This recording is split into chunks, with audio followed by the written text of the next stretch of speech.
Let's talk about the first order of business here tonight. Gerrit Cole staying with the Yankees. Not a surprise, to be completely honest.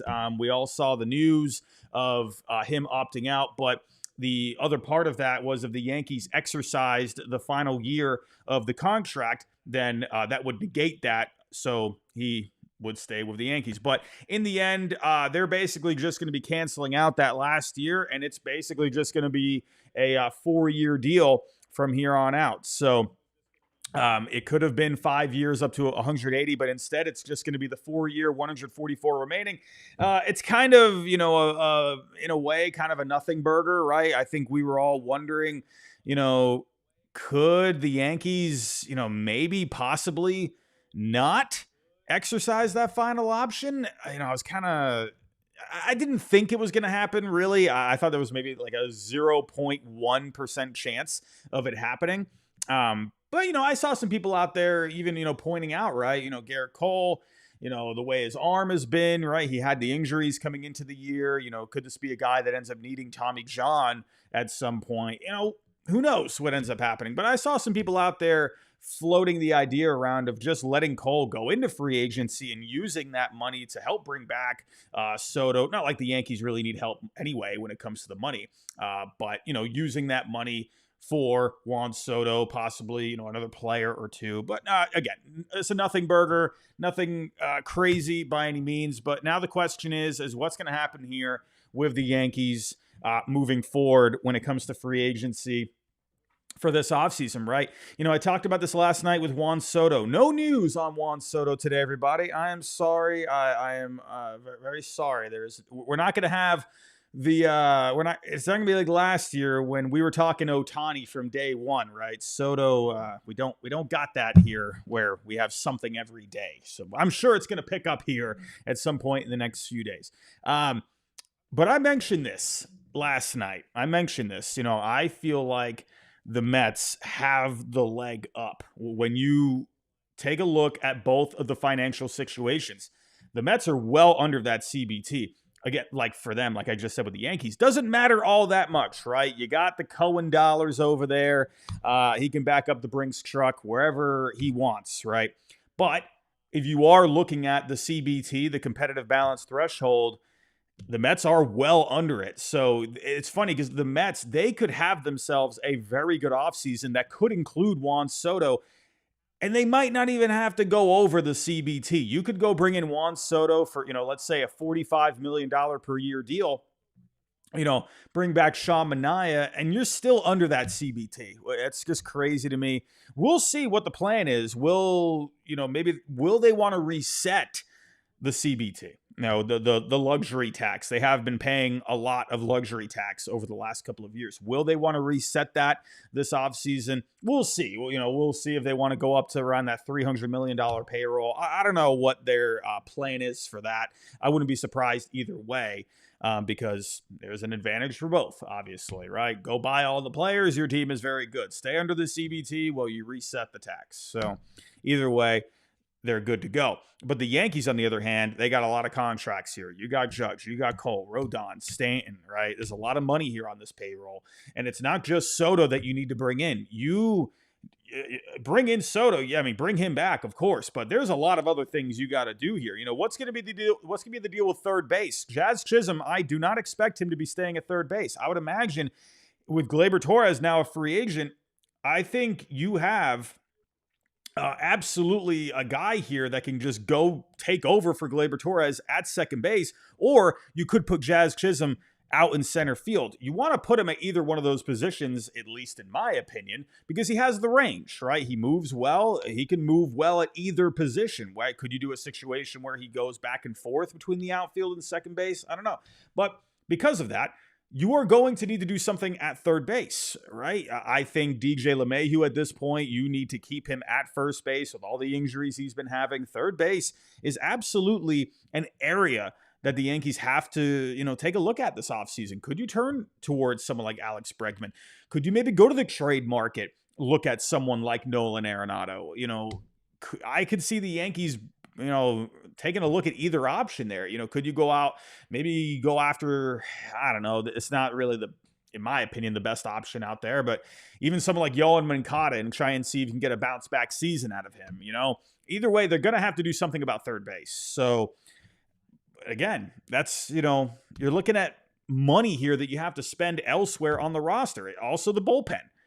You got a lot of things you got to do here for the Yankees. And again, they got the money. They got money for days, but will they want to spend all this money? I don't know. I don't know what their thinking is. We'll see. If they're okay with spending all the money and continuing to pay the luxury tax, then, hey, so be it. Right? But we'll see how it goes. But Gerrit Cole is back in the fold, making $36 million per year over the next 4 years. So let's get to the next order of business here. Let's talk the qualifying offers here. The qualifying offers. Now, let me just make sure. Is the volume okay? Okay, yeah, we're good to go.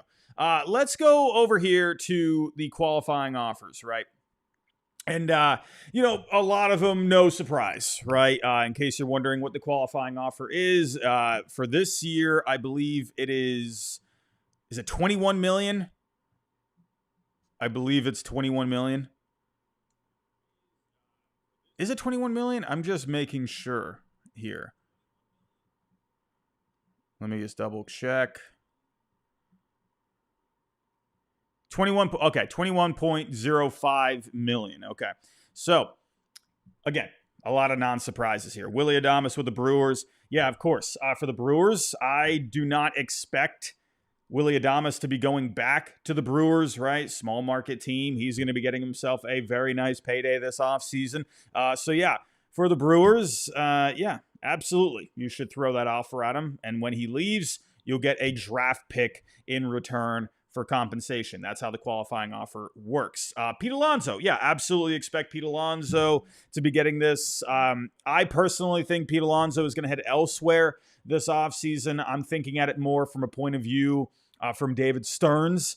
This is a guy where he was brought in, and again, Mets fans, you can get grumpy at me all you want, but Steve Cohen brought in David Stearns not to be, yes, go out there and go get some good players, right? But he also brought him in there to make smart financial decisions, right? David Stearns is very heavy on the analytics, very heavy on value when it comes to spending in free agency. And I just wonder if Stearns looks at someone like Pete Alonso, first baseman. They tend not to have as much value as some of the other positions out there, right? They're much lower when it comes to, say, Willy Adames at shortstop, right? A guy at even second base, third base, right? First baseman. Yeah, they don't have as much value as other positions. And you also look at Alonso, too. He was a big guy, right? He weighs, 240? 245, right around that range. Big guy. The bigger guys, they tend to wear down a little bit. So what is Pete Alonso going to be looking like durability-wise, say, 4 years from now? I just wonder if Stearns is looking at it from that point of view. I think he could return to the Mets at the end of the day. Of course, he's been great for them. He's a fan favorite, right? Him and Steve Cohen have a good relationship as well. I personally think he's going to end up elsewhere, but I wouldn't be surprised if he went back to the Mets. But for the Mets, yeah, makes a ton of sense because he is going to get a long-term deal. If he ends up leaving, you get a draft pick in return. Alex Bregman, yeah, same thing, right? The Astros, honestly, they absolutely need to be extending a qualifying offer to Alex Bregman because, of course, he is going to sign a long-term deal. But for the Astros, they need to start replenishing that farm a little bit, right? So they need to be getting some draft picks in return. I do not expect Bregman to return to the Astros. The Astros usually don't dive very heavily into free agency. Hader last year, yes, they gave the big deal to him. But other than that, when you look at another signing that they just made recently, one of the bigger signings that they've made, Jose Abreu, look how badly that turned out. So I don't know. Yes, they did the extensions. Someone like Jose Altuve, yeah, he got a lot of money. Bregman, I don't know. I feel like there's going to be a decent market for him, so I expect him to go elsewhere. Corbin Burns, not surprised, of course. They brought him in for the 1 year. I do think there's a good chance the Orioles keep him. I personally think the Mets are going to be at least right now, the way I'm thinking, maybe it's kind of a lazy take. But, right, he has the relationship with David Stearns from their days with the Brewers. So, I don't know. I'm kind of just making that easy connection. So, I think the Mets could be a team, absolutely, that could go after Corbin Burnes. But, yeah, for the Orioles, yeah, makes all the sense in the world. Max Fried, same thing. I don't expect Max Fried to be going back to the Braves at this point. Yeah, I mean, I feel like he would have already gotten the extension. I mean, the Braves are handing out extensions like Christmas cookies on, Christmas morning while everyone's opening up the presents, right? It's just, it would have already been done by now, in my opinion. Max Fried, I do think, will head elsewhere. Teoscar. I do not expect Teoscar to or to accept the qualifying offer. He bet on himself last year. And look at the year that he just had. So, yeah, he's going to be looking for a longer deal here. I would imagine he probably gets at least a 3-year deal. I think that's absolute minimum. I'm thinking more along that he's probably going to get something, 4 years. I think I could see like a 4-year, $80 million deal for Teoscar. That sounds about right. Something in that ballpark. Now, the question is, will he go back to the Dodgers? I see lots of Dodgers fans out there. I know there's probably a couple in here already thinking, Teoscar, he's a shoo-in to come back for the Dodgers. Listen, yeah, of course. I mean, of course he can go back to the Dodgers. I personally think, you got a guy like Andy Pages there, right? He showed some good things this past year. I do think the Dodgers are going to start giving some chances to some of these younger guys here. We'll see. Yes. Does Teoscar want to go back to the Dodgers? I mean, yes. After you listen to him after the World Series, yeah, he would love to go back. But will the Dodgers want to spend the money on him? Right? You got to think here with the Dodgers. Yes, they're obviously they got money for days, right? Ohtani, Yamamoto, over $1 billion combined, committed to them last offseason. Will they want to keep pushing out these contracts? Again, I think Teoscar would love to go back, but will the Dodgers put on the full court press to bring him back, especially with other teams out there looking for offense? I'm just curious about how motivated the Dodgers are. But again, no surprise about the qualifying offer. Same thing with Sean Manaea with the Mets. A great year, very good bounce back year for Sean Manaea, showing what kind of a workhorse he can be in your rotation. Made adjustments with the mechanics and the pitch mix. Ended up having a great year. I think there's a chance he could go back to the Mets. Will he accept the qualifying offer? No, I don't think he will. I think he's going to be getting himself a decent deal. I think probably in that 4-year range, at least 3. I think that makes sense. Nick Martinez, yeah, same thing. Not surprised about that. Good flexible option out there. Now, Nick Pivetta, this is an interesting one. A lot of Red Sox fans on Twitter were looking at this like, oh, wow, they offered him a qualifying offer. I think a lot of people were thinking they weren't going to. In my head, I was on the fence whether or not they would. I could see why they wouldn't. But then I could also see why they would too, right? Nick Pivetta, this is a guy that's thrown a good amount of innings over the last few years. He actually ranks in the top 25 in innings pitched among qualified starting pitchers going back to 2021. This is a guy and he's even gone back and forth from the rotation to the bullpen, and he's done well in the bullpen too. So he has that flexibility. Obviously, Pivetta is going to be more of a starter moving forward, but this is a guy that could absolutely go out there. Will he get $20 million per year? No, he's not going to get that. But could he go out there and get, say, a 3-year, $45 million deal? Yeah. So I think for the Red Sox, it makes sense to offer him the qualifying offer because that is something he could, he's going to be looking at that, right? Oh, man, $21 million for this year. That sounds pretty good. For the Red Sox, I think it makes sense because if he accepts it, well, okay. Well, you got depth in the rotation. It never hurts to have depth. He's going to be a 4 or 5 in the rotation. So I think either way, I think he's the most interesting out of all the qualifying offers. A lot of these were just no-brainers at the end of the day. Also point out with Nick Martinez, right? $21 million for Nick Martinez. That would be a really nice payday for him, but he's going to go out there and go look for a bit more security. That's kind of the one thing with these two guys is, they're going to be looking for probably 3-year deals. That sounds about right for these two, right?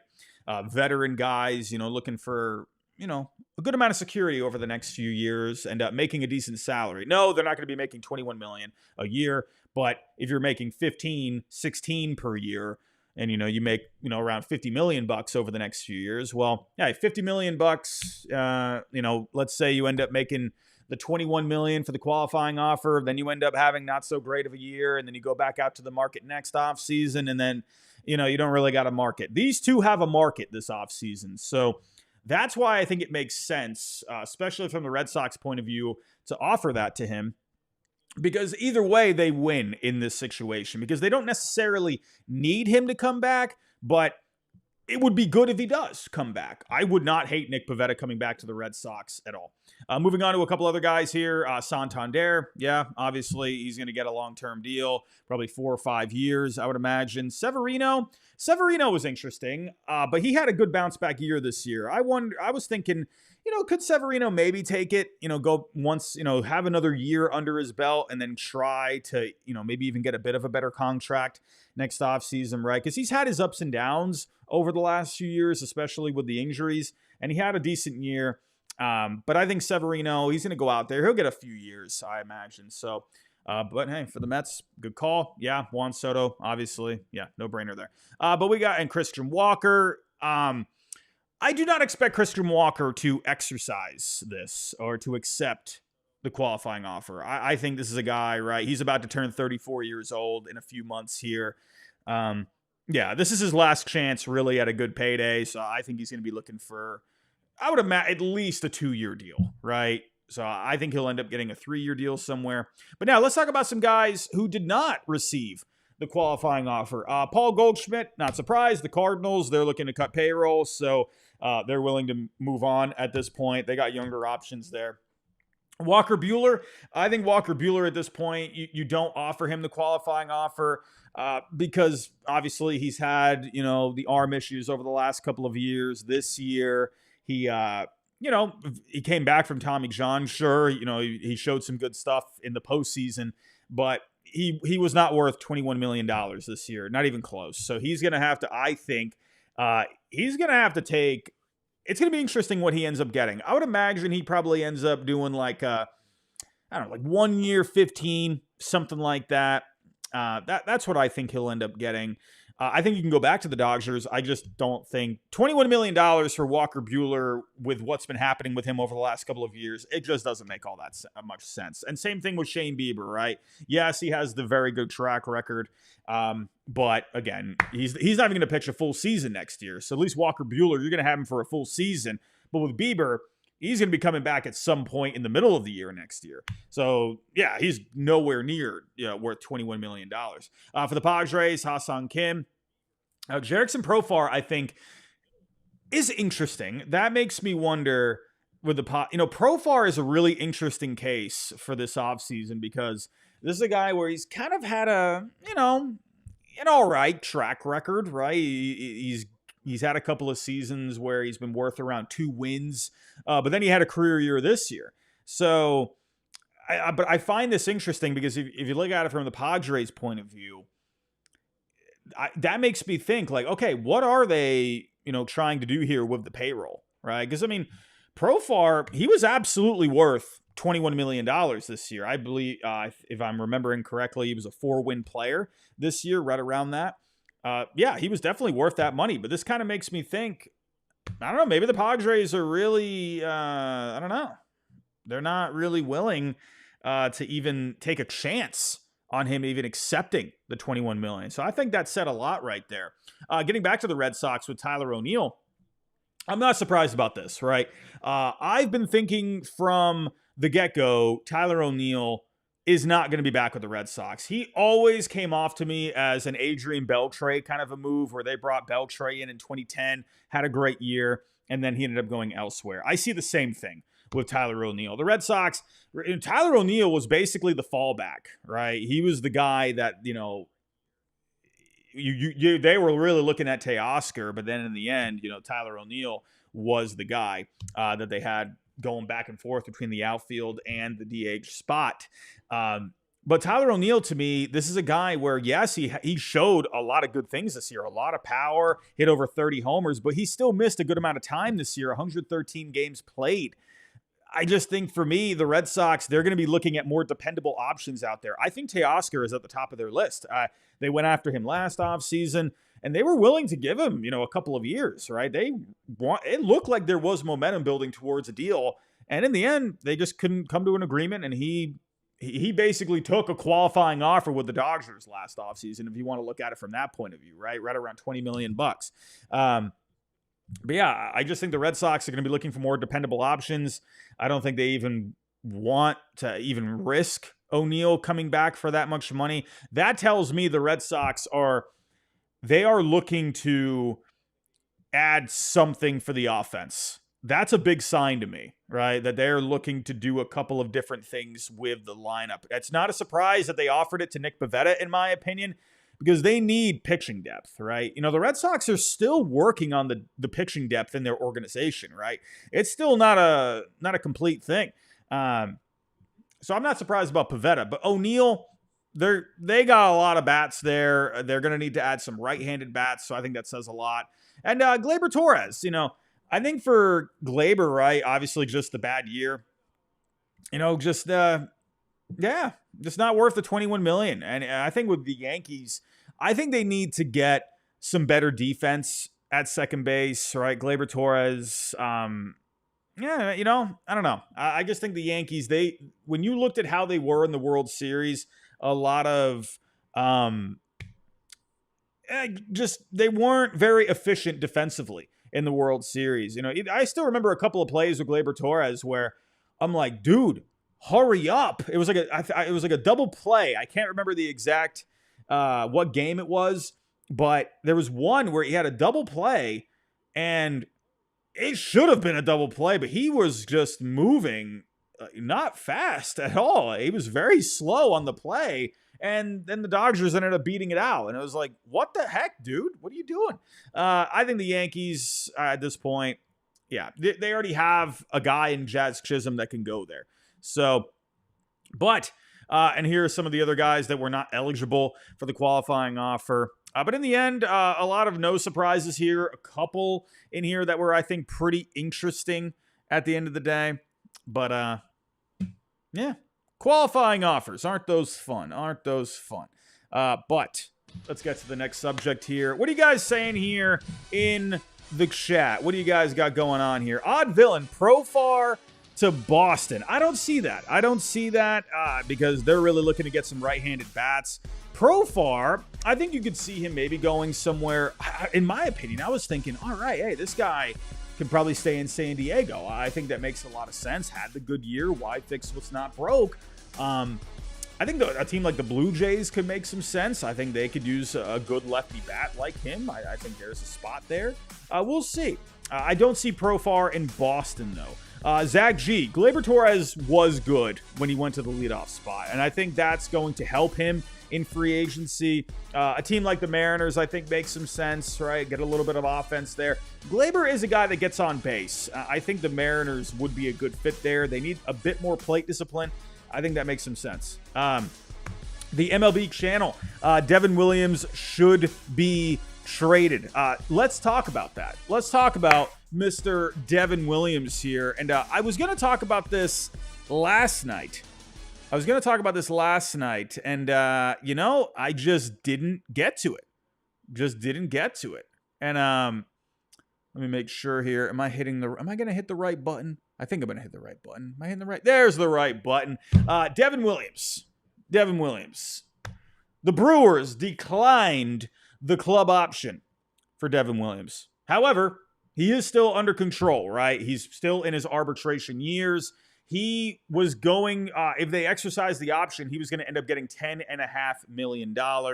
He will get $250,000 for the buyout, but he is under control for one more year. And it feels like this is a team that could absolutely trade Devin Williams, right? If you look at the small market teams, they kind of have to think ahead, right? Devin Williams right now has a good amount of value. Sure, had the meltdown there against the Mets in the wild card round, but we all know how good this guy can be, man. I mean, look at these numbers, all right? Small sample size this year, but this guy is a savage in the bullpen. 22 games this year, 21 and 2/3 innings, ERA at 1.25, FIP at the 2.06. The guy's got just the nastiest changeup in the game. Look at the strikeout numbers over the small sample, right? Almost 16 strikeouts per 9.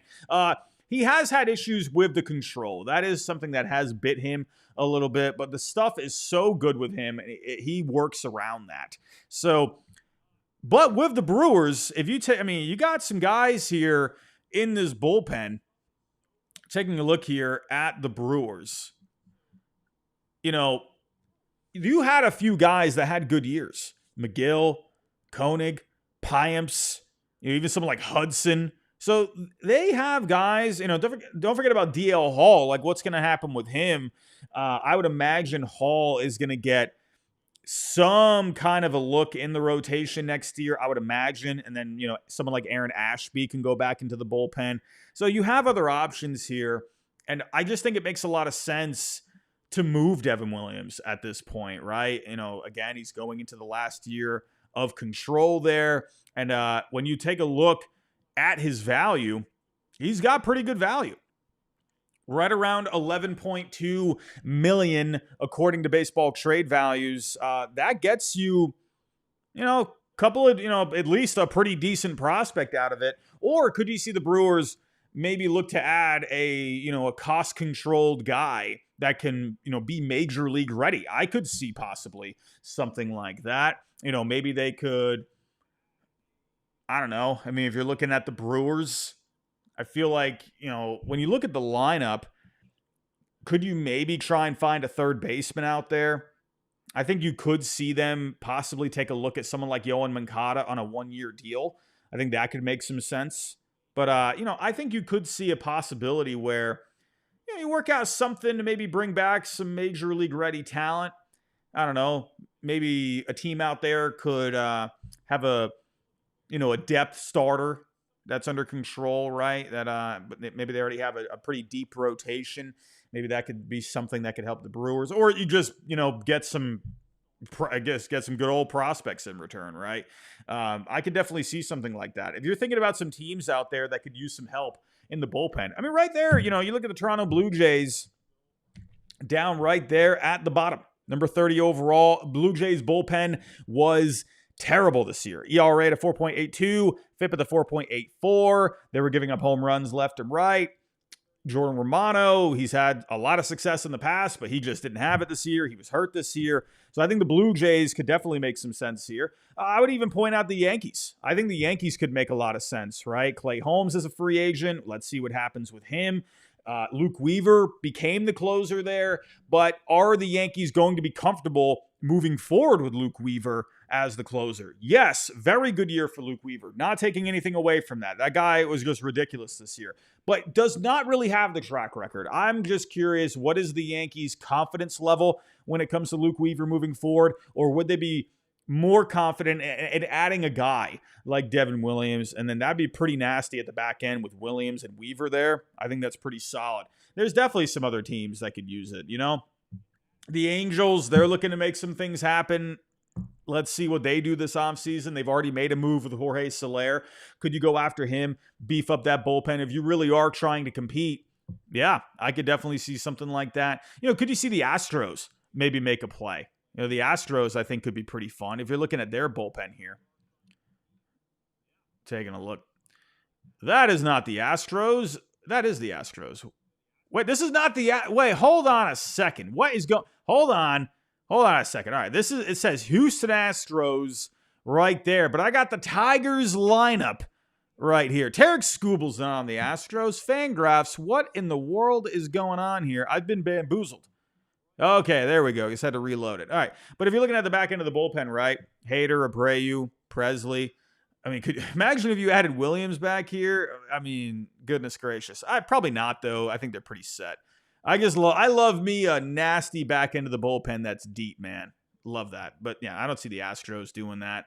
If you're looking at some other teams that could use some help, I think the Diamondbacks could be pretty interesting. Look at the Diamondbacks this year. You had Paul Sewald. He's struggled, ended up losing the job to Justin Martinez. Could the Diamondbacks go with someone like Devin Williams? I mean, that would be your guy. Puck and Martinez could be your setup options. That could be pretty good, if you ask me. I feel like the Diamondbacks could do some more strikeouts in that bullpen as well. The Cubs, they had their issues with the bullpen this year. I know that's in division, so I don't expect that to happen, but we've seen crazy things before. Hey, even my Red Sox, sorry, Giraffe Nick Robbie, here I am.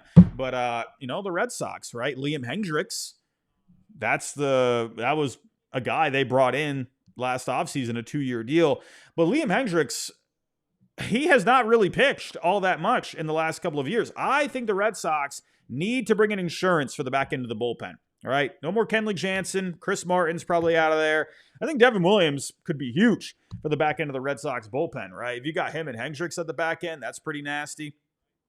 The Dodgers, right? Let's see what happens with Blake Treinen.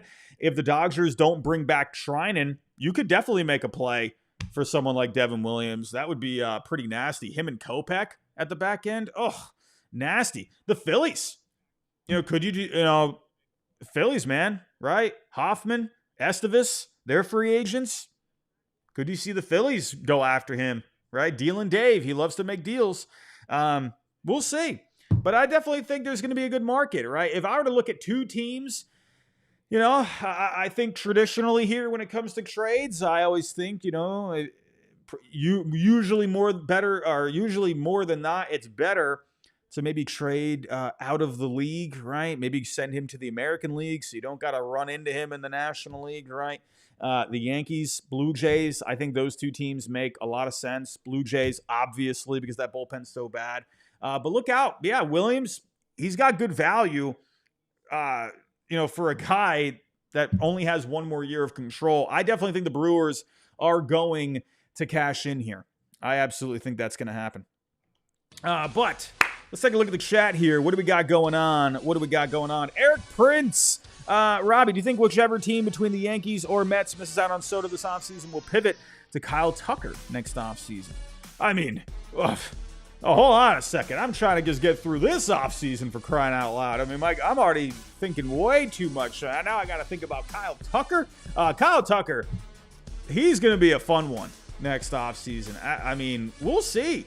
I think he could make a lot of sense for either team, and maybe who knows what ends up happening over the course of the next year. But yeah, sure, absolutely. I could see him being a fit with either the Mets or the Yankees. Yeah, absolutely. We'll see. MLB Channel, you do raise a good point. Will he get extended? What are the Astros doing here? I kind of was thinking here, they should have already extended this guy. I don't know what's going on. I like me some Kyle Tucker. I don't know, man. I think we had a couple of super chats here. Carlos Grover, $1.99. Love the show. And Carlos, I love you, my friend. Thank you for joining us tonight. Jason, how you doing? $1.99. Opinions on the Giants offseason. In Buster, we trust. I think Willy Adames is the number one target, right? You got Fitzgerald there, but he's got the versatility. I think Adames makes a lot of sense. I think you need, you got a new regime there. Buster Posey, love Buster Posey. But I feel like with a new regime, a new front office, I think it makes a lot of sense to bring in someone that's just stable, right? That's going to give you a good all-around game. The defense was a little down this year, but I like Adames and the track record defensively. I think the bat is solid. I think he'd be a really solid player for the Giants moving forward. Again, just a steady guy. I think would do a lot there. I would like that fit. I could see them maybe going after, I was thinking in my head Blake Snell for a while, right? Obviously work out a new deal with him. But I was mentioning this last night. I guess there was some stuff going on towards the end of the year where I guess people started souring on Blake Snell within the organization because I guess he didn't want to make his last start or something like that. So I don't know. I guess that he seems ready to move on or something. I don't know. But I would imagine with Robbie Ray coming back for a full year, I think the Giants could add some starting pitching. I don't know how far they go when it comes to trying to spend money on starting pitching. We'll see. But the Giants are going to be in it. every offseason, right? They're going to be in play for all the big ones. It's just a matter of convincing them to go there because they have thrown the money at guys, but there's a lot of times where, many times that these guys have not wanted to go there. We'll see. Maybe Buster Posey can make things a bit different. Yeah, we'll see. But let's move on here. Let's get to, I just want to kind of point out, we are done with the topics for tonight, but I want to take a look here. We're not a very long show tonight. We have a little bit more time, but let's go take a look here at MLB trade rumors. They came out with their free agent predictions. Let's take a look-see, shall we? Let's take a look-see. And, listen, I'm a big fan of predictions. People get so mad over predictions. Like, they get so irritated. You know what I mean? It's just, but man, I love having fun with them at the end of the day. I always enjoy this article when they bring it out, right? They got 4 different guys here: Steve Adams, Anthony Franco, Dara McDonald, and Tim Derkis. Hopefully I'm pronouncing that right. I'm sorry if I'm not. But hey, they do these every year, and they're just always fun to go through, right? Let's just take a look at maybe the top 10. Juan Soto, it's split right down the middle here. They got 2 for the Yankees and 2 for the Mets. I think it's 50-50 at this point. I do think the Mets, they have the weight financially, which sounds crazy because it is the Yankees. Obviously, the Yankees got the money, but the Mets have more flexibility when it comes to the payroll. But the Yankees, they got the legacy, right? They got the money and the legacy at the end of the day. And they did just get to a World Series. Corbin Burnes. Listen, everybody.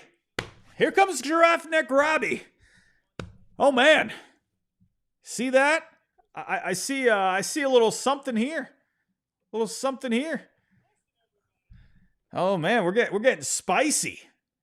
Is that the Red Sox that I see? Twice? Oh, man. Are we going full throttle? Is it full throttle time? I'm just saying, man. But we got 2 for the Red Sox for Corbin Burnes and 2 for the Mets. Listen, I just love that we're in the conversation. That's all I'm talking about. That's all I need. At least put us in the conversation. But Corbin Burnes, will he come to the Red Sox? I don't know. I personally don't see it happening. Again, it's hard to say because Craig, the way he operated last offseason, he was just coming in. Just coming in. He was coming in, first year. He's got to evaluate things, The payroll, the restrictions they had last offseason was a little different, but it looks like they are opening up the checkbook, or they're ready to open up the checkbook a little bit. Will they go big money for Corbin Burnes? I personally don't see it. I think the highest they would go would be Max Fried. I think like $25 million. Again, I don't know the ins and outs of what they're planning on spending. But if they're looking to take a step forward after last year, I don't know. Do they go from basically here to Corbin Burnes? I don't know. I feel like maybe that happy medium feels right. I don't see Corbin Burnes going to the Red Sox. I definitely could see the Mets for sure. We'll see. Alex Bregman, 1 for the Blue Jays, 2 for the Astros, and 1 for the Mariners. I think the Mariners could be interesting there. Bregman, the on-base was down with him this year. I think he was trying to be a bit more aggressive this year, but he's a guy that's shown very good plate discipline over the years. I think that could be good for the Mariners. I feel like the Mariners aren't going to pay him that money, though. The Blue Jays, I absolutely could see Bregman going there. I picked the Tigers for Bregman. We'll see what they do. But I think I actually was very close with going with Bregman in my predictions. I think that could be a very good fit. I mean, hey, 2 guys, they're going with the Astros. That kind of goes against, a big contract like that. They don't do that very much, really ever. They did Hader. But I think the Blue Jays could be interesting there. We'll see. You got George Springer there as well. Taking a look here, we got Blake Snell. Everyone, excuse the Giraffe Neck Robbie again. But do I see the Red Sox twice again? Let me actually look at something here. Who are the 2 that hold on a second. So Corbin Burns. Okay, so Anthony and Dura had Burns going to the Mets, and both those guys have Snell going to the Red Sox. I think personally, I also don't see Blake Snell. I don't know. There was like this weird story last offseason. Someone put it on Reddit. He couldn't confirm it really at all, but he was saying like I don't even remember what it was. It was a very weird comment that I saw on Reddit saying like he knew someone that knew Snell. I might not even be telling the story right, but he said that him and the Red Sox were talking. I don't know. I guess who knows if that was true. Could they be interested? I feel like Snell is just too up and down, right? The bad first half, great second half.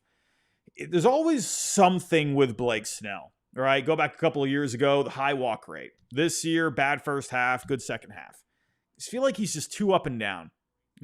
I could see Snell going to the Orioles. I think that could make some sense. I could see the Mets. I could see that. I think that could make some sense. Willy Adames, all of them have the Giants. I think the Giants make so much sense. I really do.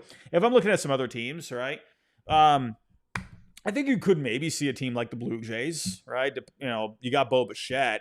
Could you do something where maybe Adames comes in? Maybe you could move Bichette to second.